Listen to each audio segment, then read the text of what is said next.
Dulu mereka menertawakanku. Bahkan ayahku sendiri bilang aku adalah orang yang gagal, sampai akhirnya seluruh Indonesia tahu. Namaku Raka Mahendra. Aku tumbuh di keluarga sederhana. Ayahku, Pak Darmin, seorang pensiunan PNS yang kaku dan percaya bahwa satu-satunya jalan menuju masa depan adalah jadi pegawai negeri. Stabil, aman, pasti ada pensiun, katanya berkali-kali, seperti mantra. Ibuku, Bu Rina, lebih tenang, tapi tak pernah berani membantah. Sejak kecil, aku selalu tertarik pada teknologi. Waktu teman-temanku main bola di lapangan, aku lebih suka mengutak-atik komputer tua warisan omku. Saat ayah menyuruhku ikut tes CPNS, aku sembunyi-sembunyi ikut bootcamp coding online, dibayar dari uang les privat. Ayah bilang aku keras kepala, egois, bahwa aku menghancurkan harapannya satu persatu. Saat aku menolak penempatan sebagai guru tetap demi membangun platform edukasi berbasis video, yang bahkan belum jelas akan menghasilkan uang atau tidak, ayahku marah besar. Kau memilih jadi pengangguran bermodal laptop. Kau pikir dunia ini bisa ditaklukkan dengan idealisme murahan? Sejak itu, komunikasi kami memburuk. Aku tetap tinggal di rumah karena tak sanggup menyewa tempat sendiri. Tapi kami jarang bicara. Kalaupun iya, hanya basa-basi canggung saat makan malam. Di mata ayah, aku bukan anak laki-laki yang bisa dibanggakan, bukan sarjana pendidikan yang mengabdi, bukan seseorang yang normal.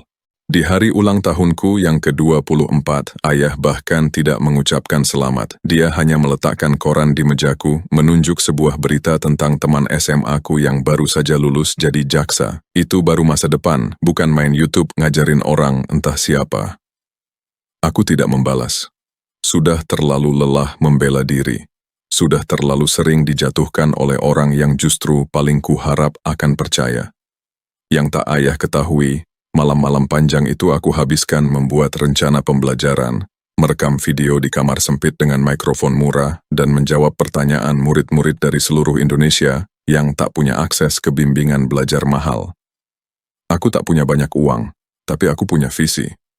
Dan sedikit demi sedikit, orang mulai memperhatikan, tapi ayah tidak tahu, atau tidak mau tahu. Bagi dia, apapun yang tak berwujud dalam bentuk slip gaji bulanan adalah omong kosong. Bagiku, membangun sesuatu dari nol dengan tekad dan empati adalah bentuk tertinggi dari kerja. Kami tinggal di bawah satu atap, tapi selama 2 tahun terakhir, seperti dua dunia yang tidak saling bersentuhan. Dan aku tahu, jika suatu hari aku berhasil, aku tidak akan menelepon ayah lebih dulu.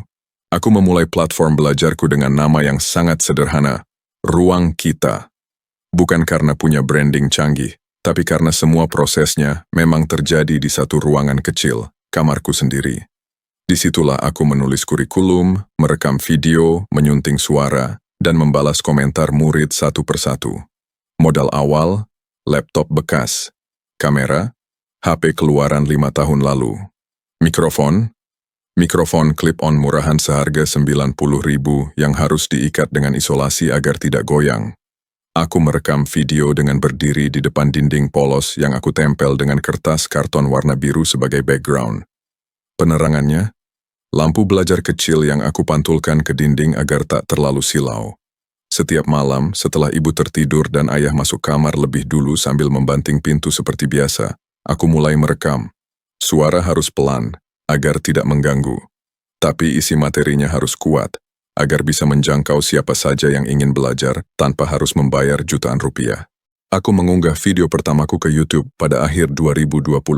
Video pembukaan materi UTBK Bahasa Indonesia. Tak ada opening mewah, tak ada animasi. Hanya aku, suara serak dan niat yang nyaris gila. Dalam 1 minggu, videonya ditonton 47 kali. 3 komentar, salah satunya dari temanku sendiri. Kupikir akan berhenti di situ, tapi kemudian seseorang mengirim email. Seorang siswa dari Riau, namanya Reza. Kak, tolong lanjutin dong materi TPS-nya. Di sini nggak ada bimbel, videonya ngebantu banget. Itu cukup. 1 suara cukup untuk memberiku alasan bertahan. Aku melanjutkan. Minggu demi minggu, video demi video. Aku belajar soal SEO YouTube, thumbnail menarik, dan cara membuat suara terdengar lebih jernih. Aku tidur pukul 2 dini hari hampir tiap malam. Siang hari aku bantu ibuku belanja, bersih-bersih rumah. Malam hari aku menjadi guru untuk siswa-siswa tak dikenal yang mulai mengisi kolom komentar videoku dengan ucapan terima kasih dan dorongan agar aku terus membuat video. Tapi dari dalam rumah, tak ada dukungan. Saat ayah melihatku masih di depan laptop saat subuh, dia menggerutu. Kerja bener kayak orang lain, bukan ngedit-ngedit video tengah malam kayak bocah.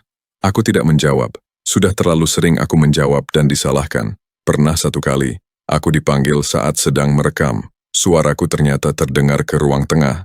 Ayah bilang aku mengganggu ketenangan rumah. Katanya, kau itu bukan siapa-siapa. Udah tua, masih main jadi YouTuber. Malu sama umur, malu. Kata itu menempel di kepalaku selama berminggu-minggu, tapi setiap kali ingin menyerah, aku teringat Reza, dan puluhan komentar lain yang datang dari pelosok negeri, anak-anak SMA dari Padang, Sumba, Kendari, atau Jayapura. Mereka semua bilang hal yang sama. Mereka ingin belajar, tapi tak punya cukup uang untuk ikut bimbel. Dan karena itu, aku terus lanjut. Membuat modul PDF sendiri, belajar membuat website lewat tutorial gratis, bahkan membuat grup Discord komunitas belajar dengan relawan yang ku kenal lewat Twitter. Aku membangun ekosistem, pelan-pelan. Sedikit demi sedikit, nama ruang kita mulai dikenal, mulai disebut di forum, mulai dicari orang. Namun saat semua itu mulai tumbuh, tidak ada satupun anggota keluargaku yang bertanya, "Kamu sedang bangun apa, Nak?" Yang ada hanya komentar ayah di makan malam.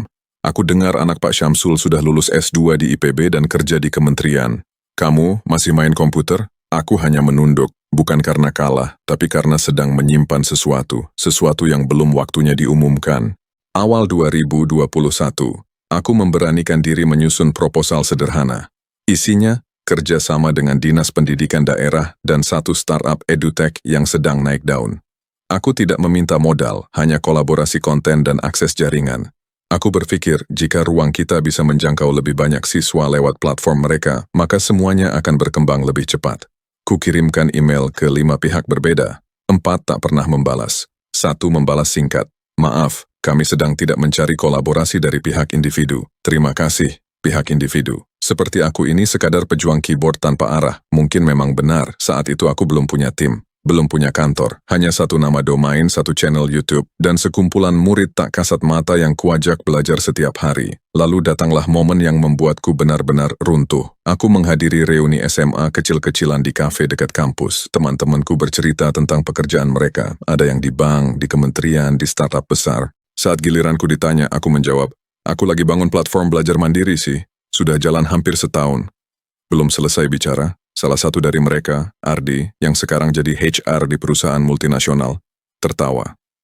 "Oh, semacam ruang guru KW ya?" Tawa meledak di meja. Aku tersenyum kecil, mencoba ikut tertawa. Tapi rasanya seperti menusuk lambung dari dalam. Satu lagi menimpali. "Gokil juga ya. Dulu pendiam, sekarang jadi YouTuber pendidikan. Tapi bisa hidup dari situ, Ra?" Aku menjawab seadanya. "Lumayan. Udah mulai dapat iklan. Ada juga donasi dari murid." Seorang teman perempuan menimpali, setengah bercanda. "Jadi, kamu ngandelin sedekah dong?" Aku pulang lebih awal malam itu, menyalahkan alasan proyek yang harus diedit. Tapi yang sebenarnya, aku tidak kuat mendengar lebih banyak tawa yang dibungkus keprihatinan itu. Keesokan harinya, ayah menyindir lagi. Pulang dari pamer hasil kerja, aku hanya diam. Tidak ada jawaban yang cukup baik untuk menjelaskan kepada orang yang sudah memutuskan tidak ingin mengerti. 2 minggu setelah itu, aku mencoba mendaftar program inkubasi startup di Bandung. Aku menyusun pitch deck, presentasi, bahkan meminjam baju kemeja bagus dari temanku. Saat giliranku presentasi, juri utama, seorang venture capitalist, mengangguk, lalu bertanya, "Ini social missionnya bagus, tapi monetisasi realnya dari mana? Jangan sampai ini jadi kerja idealis yang nggak bisa tumbuh." Aku menjelaskan soal donasi, soal potensi ads, dan rencana membuat fitur premium. Tapi matanya sudah kehilangan minat. Hari pengumuman, aku tak masuk daftar yang lolos. Beberapa proyek lain yang jelas-jelas lebih mengkilap dipilih. Saat membaca nama-nama yang lolos, aku seperti menyadari sesuatu.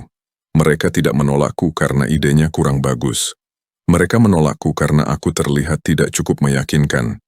Karena siapa yang akan percaya pada mantan guru honorer dengan suara pas-pasan, channel YouTube kecil, dan wajah lelah yang tak punya tim. Bahkan ibuku pun mulai ragu. "Apa kamu nggak mau nyoba daftar PNS lagi, Nak?" Katanya pelan saat kami berdua saja di dapur. "Buat jaga-jaga aja, kalau nanti ini nggak berhasil." Aku hanya tersenyum. Aku tahu beliau takut. Takut anaknya jatuh terlalu keras. Takut jika nanti aku kembali dengan tangan kosong. Satu-satunya orang yang tetap percaya padaku hanyalah murid-murid di layar. Mereka yang menuliskan, "Gang, Kak, doain ya aku keterima di ITB." Atau, "Kak, ayahku baru meninggal. Aku tetap belajar dari videomu." Atau, "Kak, aku nabung dari jual pulsa buat beli akses kelasmu." Setiap komentar seperti itu adalah pengingat bahwa meski dunia nyata terus menolak, aku tetap punya tempat di dunia kecil yang sedang kubangun. Aku belum sukses, tapi aku tahu aku tidak salah arah, dan terkadang itu cukup untuk bertahan sehari lagi. Maret 2022, sebuah email masuk ke kotak masuk ruang kita. Aku hampir menghapusnya karena dikira promosi, tapi subjeknya membuatku berhenti. Permintaan kolaborasi dari Kemendikbud, Divisi Pendidikan Alternatif. Kuklik, jantungku langsung berdetak lebih cepat. Isinya singkat, to the point. Seorang staf bernama Arini mengatakan mereka telah memantau video-videoku selama beberapa bulan terakhir. Beberapa kontenku ternyata digunakan di komunitas belajar non-formal untuk anak-anak di pelosok. Mereka ingin menjajaki kemungkinan kerjasama untuk pelatihan berbasis video. Aku membaca ulang kalimat itu 4 kali. Mereka menemukan aku? Bukan karena pitching, bukan karena koneksi, tapi karena kontenku ternyata hidup di tempat-tempat yang bahkan aku sendiri tak bisa jangkau. Aku membalas dengan formal, menahan jari-jariku yang gemetar. 2 hari kemudian kami mengadakan pertemuan daring. Di ujung sana, Arini dan 2 orang lain dari kementerian tampak tulus. Mereka bicara tentang distribusi materi pembelajaran berbasis YouTube untuk daerah 3T, dan mereka ingin ruang kita menjadi bagian dari proyek pilot tersebut. "Mas Raka," kata Arini di akhir pertemuan, "kami juga sudah berbicara dengan beberapa lembaga donor. Kalau berjalan lancar, ada kemungkinan ini akan berkembang ke program nasional. Tapi kami ingin orang yang paham lapangan, bukan hanya vendor." Aku hanya bisa mengangguk, lidahku nyaris keluh. 3 minggu setelahnya, ruang kita resmi menjadi mitra konten dari program edukasi alternatif. Tanpa gemuruh, tanpa siaran pers, tapi kerja kami mulai masuk ke sistem. Lalu hal lain menyusul, cepat dan mengejutkan. Channel YouTube-ku yang sebelumnya stagnan di 8.000 subscriber tiba-tiba naik drastis. Seseorang dari TikTok ternyata mengompilasi potongan-potongan penjelasanku yang paling jelas dan membagikannya. Dalam waktu 2 bulan, angka subs melonjak menjadi 60.000, kemudian 100.000. Pihak swasta mulai menghubungi. Sebuah perusahaan besar menyumbang perangkat lunak untuk membantu edit video. Sebuah yayasan pendidikan menyatakan ingin menjadi sponsor modul PDF-ku. Bahkan, perusahaan tempat Ardi, teman SMA yang dulu meledekku, bekerja menghubungi untuk menawarkan program CSR. Ironisnya, proposal kerjasama itu dialamatkan kepada yang terhormat, tim manajemen ruang kita, karena mereka mengira aku sudah punya tim besar. Aku tidak membalas email itu dulu. Sebaliknya, aku menyusun strategi diam-diam. Kupanggil satu mantan muridku yang sekarang kuliah di jurusan IT untuk bantu membangun platform sendiri. Aku rekrut adik kelas semasa kuliah untuk bantu operasional. Aku hubungi 3 guru yang pernah aku kenal di sekolah lama. Semua bersedia membantu membuat konten baru untuk level SMP dan SMA.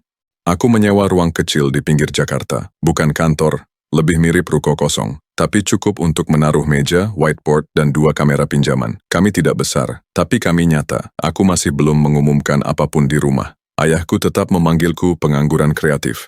Kadang menyindir saat makan, kadang menghela napas saat melihatku pulang larut. Dan aku membiarkan semua tetap seperti itu. Aku tidak menjelaskan, aku tidak memamerkan, aku hanya bekerja. Sebab, saat kamu benar-benar naik ke permukaan, dunia akan mendengarnya sendiri. Kamu tak perlu berteriak, kamu hanya perlu memastikan langkahmu cukup kuat untuk menggetarkan tanah. Lebaran tahun 2023, keluarga besar berkumpul di rumah kami seperti biasa. Ayah menjadi tuan rumah seperti setiap tahun, menyambut saudara-saudara jauh dengan senyum yang tampak berat. Di ruang tamu, kerabat berbicara soal anak-anak mereka. Ada yang sudah jadi notaris, ada yang kerja di PLN, satu bahkan baru saja menikah dengan pilot. Aku duduk di sudut, seperti biasa. Mengamati, mendengarkan, tak banyak bicara. Sampai tiba saatnya seorang tante bertanya, "Raka sekarang kerja di mana ya?" Ayah buru-buru menjawab, "Masih coba-coba bikin usaha online, semacam video-video belajar gitu. Hobi sejak dulu. Ya, daripada nganggur kan?" Aku hampir tersedak teh manis yang baru ku minum. Tapi aku tidak membalas. Aku hanya tersenyum kecil. Tidak ada gunanya adu argumen di tengah orang-orang yang belum tahu apa-apa. Setelah makan siang, adik sepupuku yang SMA mendatangiku diam-diam. "Kak, kakak yang bikin ruang kita ya?" Aku tahu suara kakak dari video. Guruku pakai videonya waktu pelatihan daring. Aku nyaris tak bisa menjawab. Hanya mengangguk dan memberinya senyum penuh rasa syukur. Dan saat itulah aku tahu, waktunya belum tiba, tapi akan datang. Tiba-tiba saja, momen itu datang lebih cepat dari yang kuduga.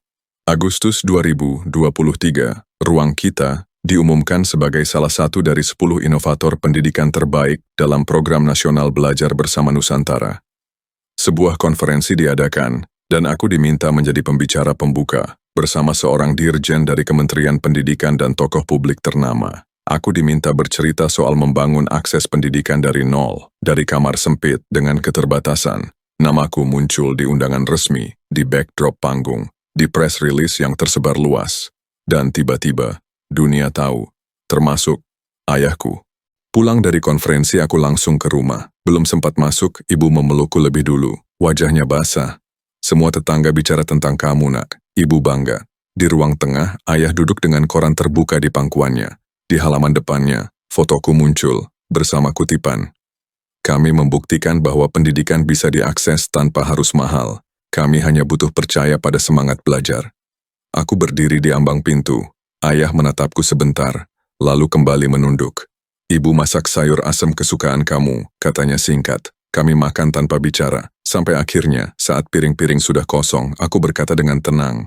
Pak, minggu depan saya ada peluncuran platform versi baru. Kami pakai teknologi AI untuk bantu siswa belajar sesuai gaya mereka. Saya mau undang Bapak hadir, kalau Bapak mau. Ia tidak langsung menjawab, tapi di matanya ada kilatan yang tak pernah kulihat sejak aku masih kecil. Hari peluncuran datang. Di gedung serbaguna sederhana tapi bersih, kami menyewa tempat, mengundang mitra pendidikan, beberapa media lokal, dan belasan guru daerah yang jadi relawan konten. Aku berdiri di panggung, mengenakan batik sederhana, bukan jas. Di barisan keempat, ayah duduk, diam. Tegak, pakai baju lengan panjang, celana kain, sepatu bersih. Aku bicara panjang, tentang kesenjangan pendidikan, tentang semangat gotong royong, tentang teknologi yang membebaskan, bukan mempersulit. Tentang Ruang Kita yang kini punya tim 12 orang, 300.000 pengguna aktif, dan aplikasi mandiri yang diunduh 80.000 kali. Lalu aku menutup dengan kalimat yang sudah kususun lama. Dulu, saya memulai ini diam-diam, karena saya tahu, tak semua orang percaya sebelum melihat hasil. Tapi saya juga tahu, keyakinan tak selalu perlu disuarakan keras. Cukup dibuktikan. Aku menunduk. Tepuk tangan bergemuruh. Dari panggung, aku menatap ke arah ayah. Ia tidak tersenyum, tapi ia berdiri. Tepuk tangannya lambat tapi nyata. Dan di saat itu, aku tahu, bukan kebanggaan yang kudambakan dari beliau, tapi pengakuan. Dan akhirnya, aku mendapatkannya. Dengan cara yang tak perlu menjatuhkan siapapun. Setelah acara, ia menghampiriku saat aku sedang membereskan dokumen. Jadi ini yang kamu kerjakan selama ini? Aku mengangguk. Iya, Pak, ini semua. Ia mengangguk. Lama. Lalu berkata pelan, maaf, kalau selama ini Bapak salah menilai. Aku terdiam. Tak kusangka kata itu akan pernah keluar dari mulutnya. Bapak cuma takut kamu gagal. Takut kamu hancur. Dunia ini keras. Aku menatap matanya. Untuk pertama kali dalam bertahun-tahun, tidak ada ketegangan di antara kami. Saya juga takut, Pak. Tapi saya lebih takut jika saya menyerah. Kami berdiri berdua di tengah aula yang mulai kosong. Ayah menghela napas, lalu menepuk pundakku. Kamu sudah laki-laki, laki-laki yang baik. Dan dalam kalimat sesederhana itu, dunia terasa diam sesaat, lalu berubah pelan-pelan.